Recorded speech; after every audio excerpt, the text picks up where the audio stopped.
Vous êtes sur InfoLive TV, les informations vous sont présentées par Benny Sambert.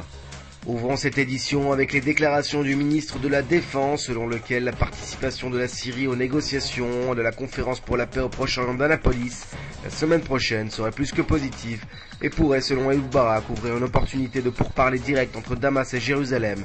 C'est ce que rapportent en tout cas nos confrères du Jérusalem Post.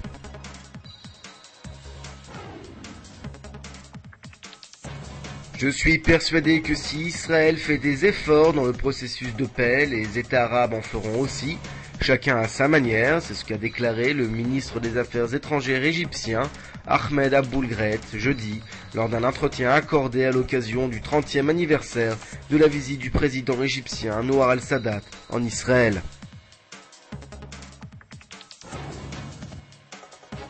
Coup d'envoi donné pour les sanctions dans la bande de Gaza en réponse au recours déposé auprès de la Cour suprême. Le conseiller juridique près du gouvernement Meni Mazouz a déclaré ce jeudi que les coupures d'électricité dans la bande de Gaza en réaction aux tirs de roquettes Qassam et d'obus de mortier sont censées débuter le 2 décembre prochain. Et puis les douanes fédérales d'Allemagne ont découvert qu'une cinquantaine d'entreprises allemandes ont contribué ces dernières années à la construction du réacteur nucléaire de Bushehr en Iran. Les transactions entre ces compagnies et la République islamique d'Iran seraient à hauteur de 150 millions de dollars, selon l'association Vero, basée à Berlin. Crise libanaise, le Hezbollah a annoncé officiellement jeudi soir qu'il boycotterait les élections présidentielles. Ce boycott signifie que le Parlement ne réunira pas les 2/3 des députés présents nécessaires pour élire un successeur au président Émile Laoud, pro-syrien, dont le mandat expire vendredi à minuit. Votre programme sur InfoLive TV, c'est un document exceptionnel sur le redéploiement d'Al-Qaïda au Pakistan et en Afghanistan. C'est un document sur la police de Naplouse armée par Israël. Et un retour en image sur la visite de la présidente du Liberia dans la région.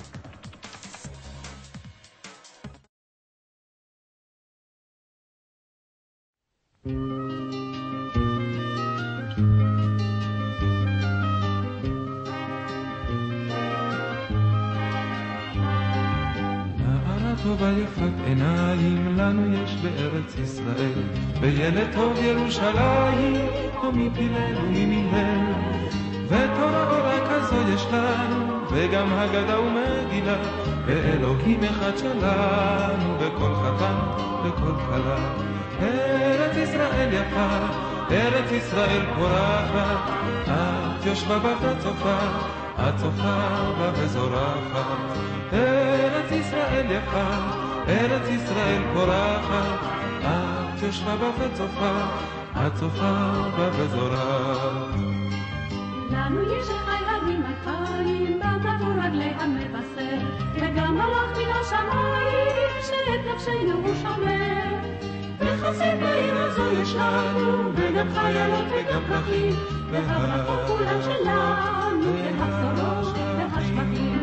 ארץ ישראל יפה, ארץ ישראל פורחת. Découvrez en avant-première le nouveau service d'InfoLive TV. Recevez gratuitement chaque jour, en vidéo, les informations d'Israël et du Proche-Orient sur votre mobile. Pour vous abonner, entrez sur notre site www.infolive.tv et cliquez sur la bannière Service téléphone mobile. Aujourd'hui, le monde entier parle d'Israël. Mais qui parle d'Israël au monde entier, en temps réel, en 4 langues et en direct de Jérusalem? InfoLive.tv, la première chaîne de télévision internationale israélienne.